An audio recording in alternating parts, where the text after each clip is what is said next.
I knew something was wrong the second the key refused to turn. It was a cold Monday morning in late January, the kind that hangs in the air like a breath that never exhales. I had just returned from St. Joseph's Hospital, still in the same jeans I'd been wearing for 2 days, still carrying the same overnight bag I'd packed when Nathan collapsed. The bouquet in my left hand, roses and lilies from his coworkers, had wilted in the backseat of my car overnight.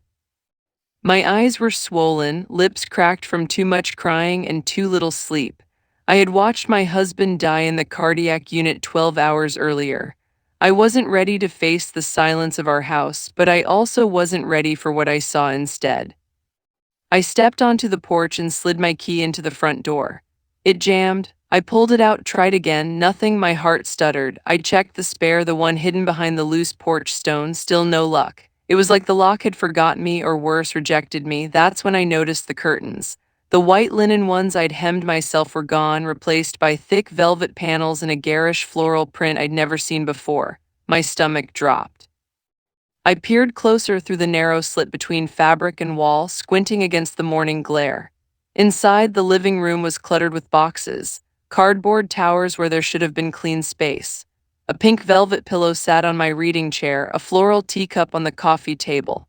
And then I saw her, Margaret, my mother-in-law, wearing a navy cardigan and a smile that sent ice crawling down my spine. She was sipping tea, my tea from the wedding china Nathan and I had saved for 3 years to buy. Across from her, casually tossing throw blankets into a basket, was Claire, Nathan's younger sister. They were laughing, moving in like I didn't exist, like Nathan hadn't died the night before. I knocked, no answer. I knocked again, louder this time, fists trembling, throat raw. After what felt like forever, the door cracked open. Margaret's figure filled the frame, composed and calm, her arms folded tightly across her chest like she'd been preparing for this moment for years. "Sarah," she said, tilting her head. "Didn't expect you so soon." "What's going on?" My voice shook. "Why can't I open the door?" She leaned against the frame, perfectly poised. "Because, dear, you don't live here anymore." My mouth opened, but no sound came. I blinked at her, sure I'd misheard. "Excuse me." Margaret's smile didn't waver. "Nathan paid for this house, my son, not you. There was no prenup, no child, and no real contribution on your part. It's time this house returned to his real family." For a moment I thought the cold I felt was from the weather, but it was coming from her. "I'm his wife," I whispered. "We bought this house together. I refinanced it when his business failed." "Oh, please," Margaret cut me off, waving a dismissive hand. "You played house while he worked. Now that he's gone, your lease is up." Behind her, Claire appeared with two of my serving plates in hand. "You left the side door unlocked when you went to the hospital," she said with a smirk. "We figured you wouldn't mind." I felt my knees wobble, laughed, not out of humor, but the kind of hollow, stunned disbelief that bubbles up when reality snaps too sharply to bear. "What's so funny?" Margaret narrowed her eyes. I steadied myself, wiped a tear that I wasn't even sure came from sadness anymore. "You're unpacking pillows and pouring tea in a house you think belongs to you," I said slowly, "but you have no idea what you've just stepped into." The smile on Margaret's face faltered just for a second. It was the only crack I needed. I turned and walked back to my car. My keys were useless now, but I had something better, something she didn't know about yet. And by the time I was done, Margaret would wish she'd never touched a single cup in my kitchen. 2 years earlier, almost to the day, I sat at the edge of our front porch, this very porch, watching Nathan run his hands through his hair in frustration. It was January then too, just colder, darker. His startup had collapsed the week before, the bank had frozen his business accounts. His credit score had tanked. I remember the way he couldn't look at me directly when he said it. "They might take the house, Sarah." He wasn't a weak man. But that day, I saw him cracked open in a way I never had before. It was the same house Margaret now claimed belonged to the real family. I made a decision the next morning. Quietly, without a word to Nathan, I got dressed, drove to the credit union, and started the refinance process. I moved the mortgage into my name using the small nest egg I'd been saving since I left my interior design job 10 years ago. I hadn't told anyone, not Nathan, not my parents, and certainly not Margaret. She would have used it as proof that he'd failed as a man. The process took weeks. I picked up a freelance job to start making the payments. Nathan never asked where the mortgage confirmations were going. He was too busy recovering emotionally and physically. I kept things afloat, fixed the faucet, budgeted the groceries, painted the hallway. I watched our home survive on the strength of my silence.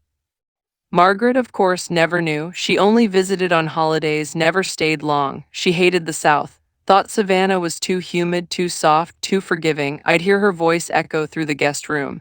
Nathan, you were meant for more than this floral wallpaper and street jazz. And Nathan would smile, that tired smile, and whisper to me later in bed, she just doesn't understand peace. I never wanted to confront her. Not then, not even now. I just wanted space to grieve, to be alone in the only place that still smelled like him. Instead, she changed the locks. I sat in my car outside the house for a long time after that confrontation. The January air seeped into my coat, but I didn't move. I didn't cry. It was like my body didn't even know how to react anymore. How do you process being widowed and homeless on the same day? Eventually, I drove to a motel just off Highway 204, a place that reeked of bleach and mold and something vaguely chemical. I used Nathan's emergency credit card, the only one still active, and rented a room for 3 nights. I sat on the edge of the bed, staring at my bag. I hadn't packed clothes, just hospital papers, a book I never opened, and the last voicemail Nathan left me. The night before his heart gave out, I played it once, twice, then I shut my phone off. That night, I didn't sleep. I kept picturing Margaret sitting in my chair, Claire eating off my plates, and the hallway filled with boxes of their things. They hadn't even let the body go cold before staking their claim. The next morning, Tuesday, I woke up to the sound of church bells. St. Francis down the street rang them every hour. I sat up slowly, brushed the knots out of my hair, and stared at the blank motel ceiling. My fingers ached from clenching the sheets all night, my throat burned. And then I did something I never imagined myself doing. I picked up the phone and called the funeral home. "Good morning," a gentle voice answered. "St. Matthew's Memorial, this is Susan." "Yes," I said, voice steadier than I expected. "This is Sarah Bennett. I need to update the guest list for Nathan Carter's service." A pause. "Of course, Mrs. Bennett. What changes would you like to make?" I didn't hesitate. "Remove Margaret Walsh and Claire Harper from the list." Another pause, this time longer. "Understood." I ended the call before she could ask why. It wasn't spite, it wasn't vengeance. Not yet, it was a boundary. The first one I had drawn in over a decade of holding my tongue. And for the first time since Nathan died, I felt something that almost resembled control. Tuesday afternoon, I returned to the house, not through the front, but by circling the block and parking discreetly behind the row of hedges that separated our backyard from the neighbors. I waited, watched. Margaret's car wasn't in the driveway, no sign of Claire either. The side door, the one leading from the laundry room to the back porch, had always had a faulty latch. Nathan meant to fix it for months. I knew how to slip it open without a sound. Inside, the house smelled different. Not bad, just foreign. The lavender air fresheners I hated were everywhere. My framed photos had vanished from the hallway walls, replaced by landscape prints I didn't recognize. There was a sharp pang in my chest as I realized someone had rearranged the throw pillows on the couch. Nathan's side of the sofa was empty. No blanket, no coffee mug, no trace. I didn't have time to mourn. I moved quickly. Nathan's office was tucked in the back of the house between the guest room and the laundry, a small, windowless room filled with wires, books, and the smell of his cologne. Margaret hated that space. She called it a digital junkyard. That's why I figured she wouldn't touch it. I was right. The room was just as he left it. Chaotic, overly organized in that way only he understood. Papers stacked into columns, receipts half sorted, USBs labeled in his neat, all capital handwriting. I stood in the doorway for a moment, letting the silence settle around me like a second skin. Then I went to work. Top drawer, receipts from a freelance job. Second drawer, business cards, old flash drives, and a sticky note reminding him to cancel a dentist appointment. I rifled through them all, unsure what I was looking for, just chasing a memory or maybe a signature. Anything that could tie him, this place, and me back together. And then I saw it. a slim black folder wedged between two instruction manuals on his desk. Across the top in his unmistakable hand, post-nup, do not discard asterisk. I froze. We never signed a prenup, not once. We married in our mid-30s, broke, but in love, trusting each other implicitly. Nathan joked that paperwork ruined the romance, but a post-nup? I opened the folder slowly. Inside were 3 printed pages on legal letterhead, dated 2 weeks after our second anniversary. I scanned for my name, his name, signatures, terms, and there it was under a highlighted clause. In the event of the husband's passing, all jointly owned assets, including real estate, are to be transferred wholly to Sarah Bennett, unless otherwise specified in a last will and testament. There was no will, but this was binding. At the back of the folder, I found a folded sheet of notebook paper. The handwriting was unmistakable. Nathan's casual slant, darker ink than usual. 4 short lines: if you're reading this, it means something awful has happened. If Mom tries anything, show this to your lawyer. You know how she is. Keep this safe, Sarah. My breath caught. It was the first time I'd seen his handwriting since the hospital. The curve of the S in my name, the way he still signed just in like a note passed in class. My knees buckled and I had to sit down. I read the note twice, 3 times. My heart ached with something too complicated to name. Grief, vindication, guilt, maybe even gratitude. Nathan knew on some level. He knew Margaret wouldn't stop. And despite all his flaws, he had tried to protect me the only way he knew how.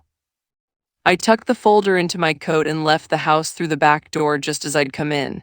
That night back at the motel, I didn't sleep again, but I didn't cry either. Instead, I stayed up rereading the post-nup until the words stopped blurring.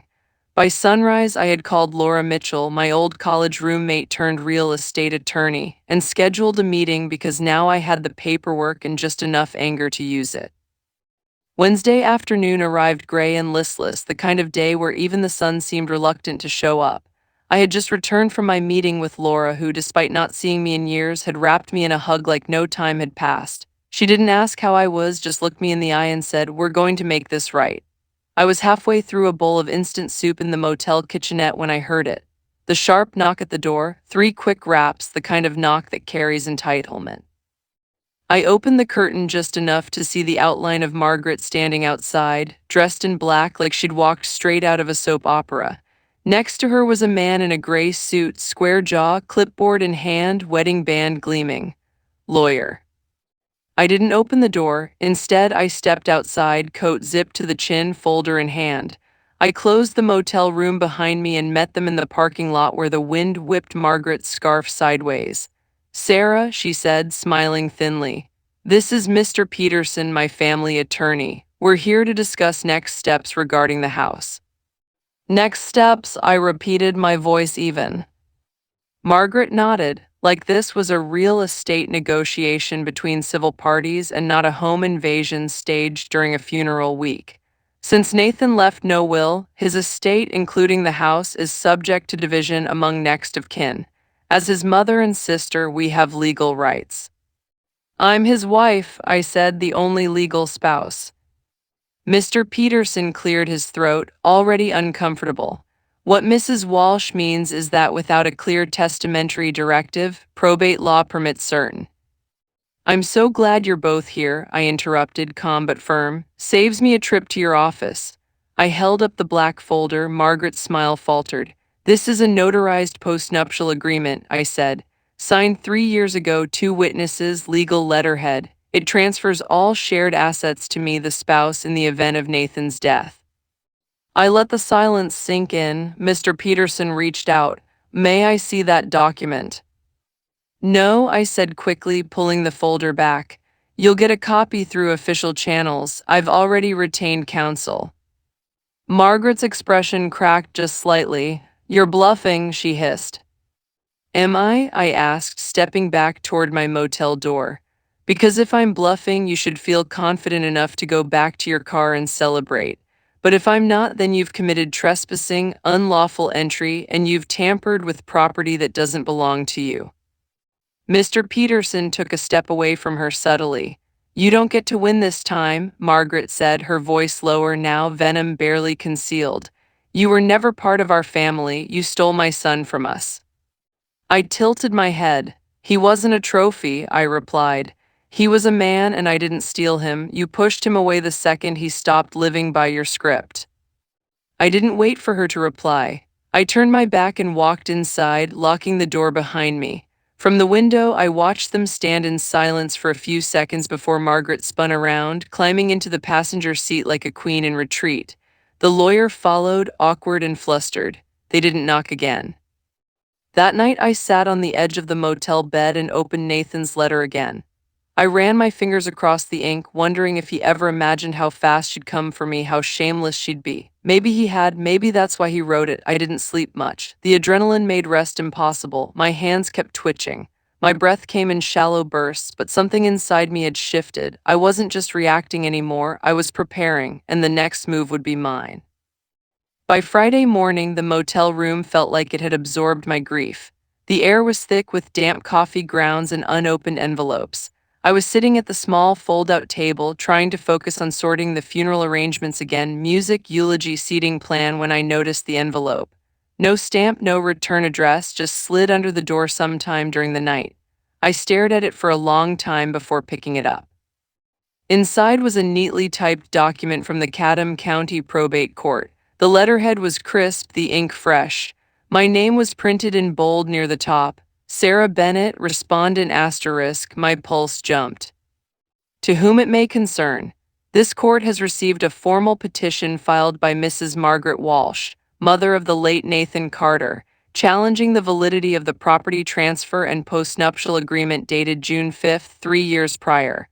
The petitioner alleges that undue influence, mental distress, and coercion may have impacted the decisions of Mr. Carter in the months preceding his death.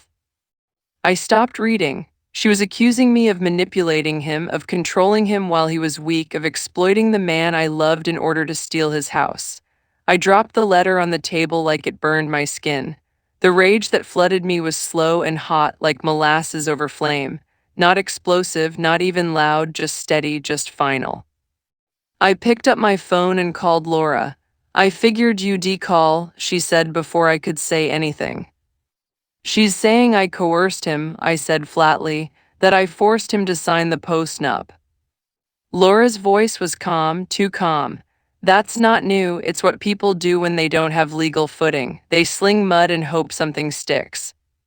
She wants to take everything, I whispered. Not just the house, she wants to rewrite who he was, who we were. She wants control, Laura corrected. This isn't about money, Sarah, it never was. I stared at the corner of the ceiling, feeling that cold motel air wrap around my ankles. I want to fight her, I said. Not just stop her, I want to destroy her. Laura paused, then her tone shifted, steel under velvet. Good, but we do it smart. You don't speak to her, you don't respond. You let me build this like a wall, one brick at a time. We hung up. I stared at the court letter for a long time, then folded it, slid it back into the envelope, and tucked it into my suitcase. That afternoon, I received a text message from a number I hadn't seen in over a year. Mark Thompson, Nathan's former business partner. Hey, Sarah, I don't want to get involved, but Margaret reached out. She asked about Nathan's mental state during the last few months. Wanted to know if I had emails, medical stuff, anything about confusion or forgetfulness. I didn't say anything, but she mentioned that one investor meeting, remember? He came back pretty out of it. Just wanted to give you a heads up. I stared at the message until the screen went dark. Of course, I remembered that day, 3 months before Nathan died. He'd come home from a client meeting pale and shaken, said he forgot where he parked, forgot the name of the guy he just met.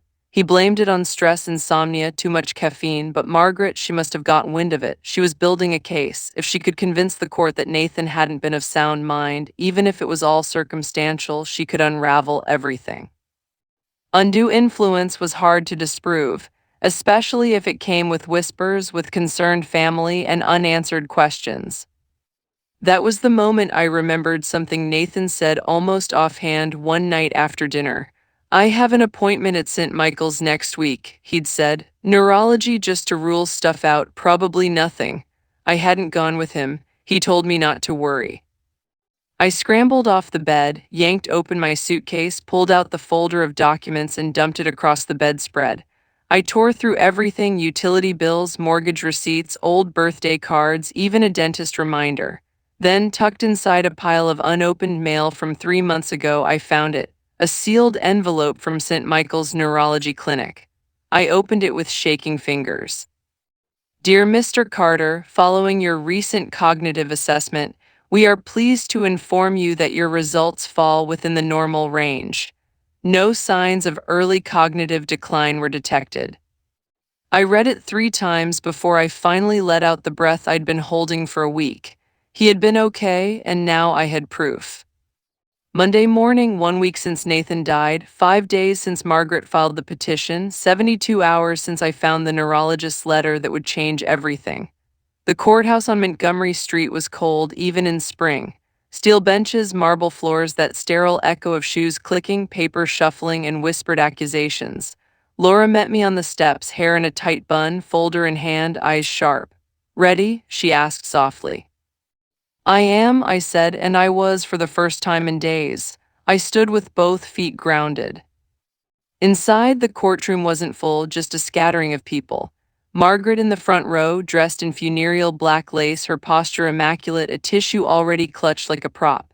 Claire sat beside her, head bowed, the perfect daughter in mourning. On their side, Mr. Peterson, the same man with the clipboard from the motel. I didn't look at them. Laura and I sat at the respondents' table. My hands trembled under the surface, but I kept my back straight. I wasn't here to beg. I was here to protect what Nathan and I had built. The judge, a woman in her 60s with silver glasses and tired eyes, called the session to order. Mr. Peterson went first. His voice was careful, gentle, designed to paint Margaret as a concerned mother, not a bitter one.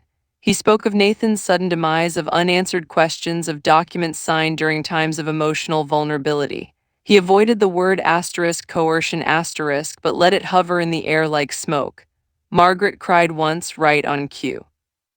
Laura stood slowly when it was our turn. She didn't perform. She didn't raise her voice. She simply laid down the facts like cards in a poker game. The notarized post-nup, the house deed in my name, the mortgage payments made exclusively from my account, and finally the letter from St. Michael's Neurology, signed, dated, sealed. Laura handed the copy to the judge and said one sentence that quieted the entire room. "This is dated 3 months before Mr. Carter's death and confirms his full mental capacity." Mr. Peterson stammered, tried to pivot. "Even so, Your Honor, we must consider the emotional dynamics." "Do you have documentation?" the judge asked flatly. "Medical records, testimony from a licensed physician, any evidence of diminished capacity?" He faltered, "No, Your Honor." "Then I see no grounds," the judge said, already writing. "The postnuptial agreement is legally binding. The deed is in Mrs. Bennett's name. This house legally belongs to her. Case dismissed." Just like that, the gavel came down like thunder in my ears. I didn't cheer, I didn't smile. I just exhaled, long, slow, and silent. The kind of breath you don't realize you've been holding until you finally let it go. Outside the courthouse, the sky was a deep blue. Birds chirped in the oak trees like nothing had happened at all. I didn't expect her to follow me, but she did. Margaret caught up on the courthouse steps, heels clicking like gunshots on stone. "You may have won the house," she said, voice like glass, "but you'll never erase me. I'm his mother." I turned slowly. "You already erased yourself," I said. She blinked. "What?" "You erased yourself the moment you tried to rewrite who he was. The moment you broke into our home, stole his things, lied under oath. Nathan knew who you were, Margaret. That's why he wrote the letter. That's why he signed the post-nup." Her face cracked, not much, but enough. I leaned in. "And if you come near me again, I won't need a courtroom to protect myself. I've already filed the restraining order." She stepped back. "You can't keep me from his funeral," she hissed. "I already did," I replied without raising my voice. "I called the funeral home the morning after you changed the locks. Your name is off the list. If you show up, they'll escort you out." Her mouth twisted. "You vindictive little." "No," I said, cutting her off. "I'm not vindictive, I'm free." And I walked away, head high, not once looking back. Chapel smelled like lilies and cedar polish. It was Tuesday, exactly 1 week after Nathan's heart gave out. The service had been scheduled for noon, but by 11:15 the pews were already filling. Friends, neighbors, a few of Nathan's old clients, some had driven in from Atlanta, others from Charleston. Many hadn't seen us in years. "I'm so sorry," they whispered as they hugged me. "He loved you so much. He always talked about your garden plans. He said you were the only calm he ever knew." I nodded, smiled softly, swallowed words I couldn't afford to speak. Laura arrived just before 11:30 and sat quietly near the front, not as my attorney today, but as a friend. She didn't say anything. She didn't need to. The musicians tuned quietly in the corner. The minister stood near the altar, flipping through notes. The urn sat on a small table wrapped in blue velvet, Nathan's favorite color. I'd chosen it myself. And then I saw them. Two silhouettes slipping into the back pew, barely noticeable if you weren't looking, but I was. Margaret, Claire dressed in black, perfectly coordinated, hair pinned, veils subtle but unmistakable, mourning clothes, theater costumes, masks. They weren't on the guest list. I'd made sure of that. The funeral home had assured me they would be stopped at the door, but someone must have looked away at the wrong moment. And now there they were, pretending to belong. I stood frozen for a moment, staring across the chapel. My breath caught, my heart pounded, not from grief but fury. I had buried Nathan once already. I would not let them dig him up for show. Laura turned toward me slightly. "Want me to handle it?" she whispered. I shook my head. No, I would do it myself. I walked slowly down the aisle, heels echoing in the sudden silence. Every head turned, the music paused, even the minister stepped aside, sensing something sacred in motion. When I reached the back, Margaret looked up. Her smile was small. Claire's eyes flickered away. "You're not supposed to be here," I said quietly. "We're not leaving," Margaret replied, voice low and proud. "I gave birth to him." "Then you should have respected his wishes. I'm his wife," I said, "the only one he chose." She straightened, defiant. "You can't stop me from mourning my own son." "Not mourning," I said, "performing." She blinked. "I will walk out right now," I added, "and I'll take the minister with me. We'll finish the service at a park, at a parking lot, at a kitchen table. I don't care, but you will not sit here and pretend you didn't try to erase him. You don't get to use his death for dignity you never earned." For a second, no one moved, then Claire's voice broke the silence. "Mom," she said softly, without meeting anyone's eyes, "let's go." Margaret turned toward her, stunned. "We're not wanted here," Claire added. "Let's stop pretending." She stood and slowly Margaret followed. There was no scene, no screaming, no tug-of-war, just the sound of two pairs of heels walking away and the soft click of the chapel door closing behind them. When I turned back toward the altar, the entire room exhaled. I walked slowly to the front. The music resumed. The minister nodded, and with my hand steady, I stood before Nathan's urn and said goodbye. Not surrounded by liars, not interrupted by venom, but wrapped in silence, in truth, and in the love of people who actually knew who he was. And for the first time since he died, I felt peace. The day after the funeral, the house was silent. Not the kind of silence that comforts, but the kind that watches you, waits for you to crack. I stood at the kitchen sink in Nathan's old sweatshirt, fingers wrapped around a chipped mug. The coffee had gone cold an hour ago, but I hadn't moved. Outside the window, the garden was bare, just turned soil and the beginnings of what would come later. Maybe if I could keep going. I turned around slowly, half expecting to see Nathan sitting at the table, humming some off-key song, legs kicked up like he always did. But the chair was empty. The mug was his. The silence was mine. I had survived the funeral, survived court, but I hadn't stopped waiting for the other shoe to drop. So when I looked out the front window and saw Margaret's car parked across the street, I wasn't surprised. It was early, barely 7:00 a.m. The engine was off. The windows rolled halfway down. A slow stream of cigarette smoke curled through the air. She sat still, hands resting on the wheel, staring straight ahead. She didn't knock, didn't approach, just watched. I didn't move either. I didn't call Laura. I didn't take a picture for evidence. I just picked up my coffee, walked calmly out onto the front porch, and stood there barefoot, hair undone, mug in hand. I met her eyes. She flicked her cigarette out the window. The car rumbled to life, and then she drove away. No threats, no shouting, no final word, just gone. But I knew it wasn't surrender, it was retreat. A reminder, her way of saying I still exist, asterisk. I went back inside, locked the door, and exhaled. That night I didn't sleep, not from fear, not anymore, but from something quieter, heavier, like my body still bracing for impact, even when the danger had passed. For 3 days, she didn't come back. I spent them cleaning, sorting Nathan's files, touching every drawer and surface he'd once used. The process was brutal. Each receipt a memory, each pen with his bite mark a tiny cut to the chest. On the third afternoon, I found his old gardening notebook, the one he used to fill with plans, doodles, dreams of a backyard space where things could grow without judgment. He had drawn marigolds, labeled every seed, even taped down a packet with a note. For Sarah, one day when you're ready. I wasn't ready, but I went outside anyway. I dug where he marked, turned the soil with bare hands, planted every seed, watered them gently, sat beside them as the sun went down, and for a moment I forgot the lawsuits, the accusations, the funeral seating chart. I remembered his hands, his laugh, his stupid gardening hat. And when I went back to the front door that night, I found the envelope. No stamp, no handwriting, just 6 words printed in bold block font on a sheet of plain paper. This house will always be mine. I stared at it for a long time. Then I laughed, not bitterly, not out of rage, just lightly, with something that sounded like release. She had nothing left. No claim, no proof, no presence, just 6 words from a woman who had already been removed from my will, my wedding, my life.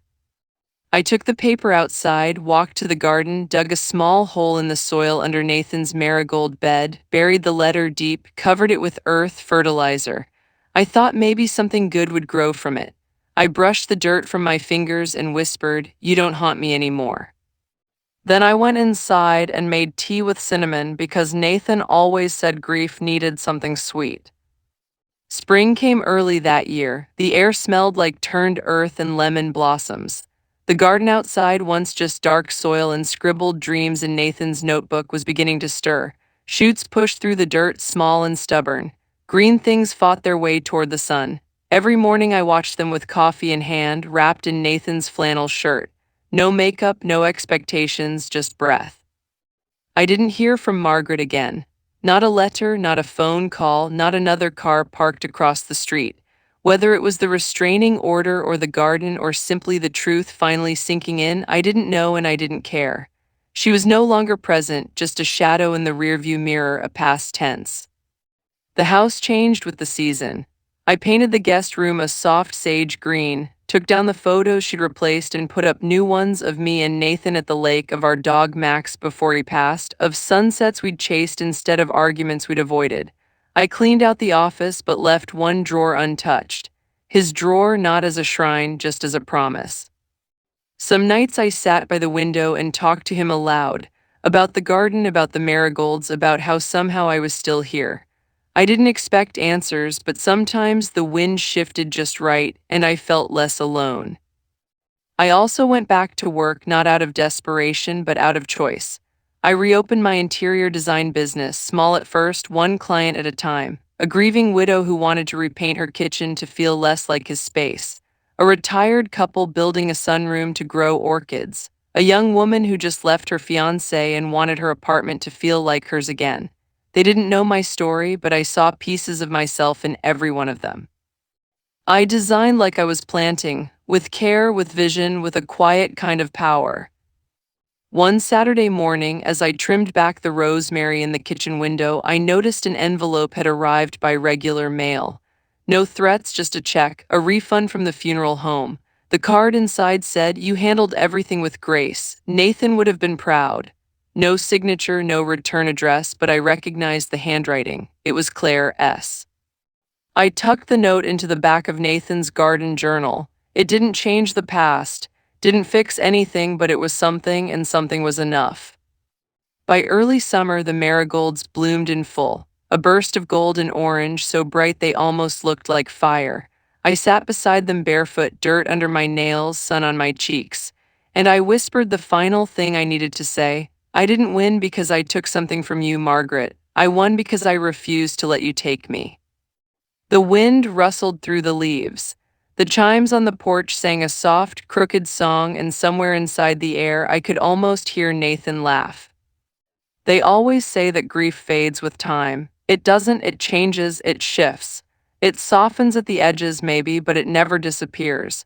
It just folds itself into your routine, into the tea you make in the morning, into the silence between songs on the radio, into the way your hand still reaches for someone who isn't there.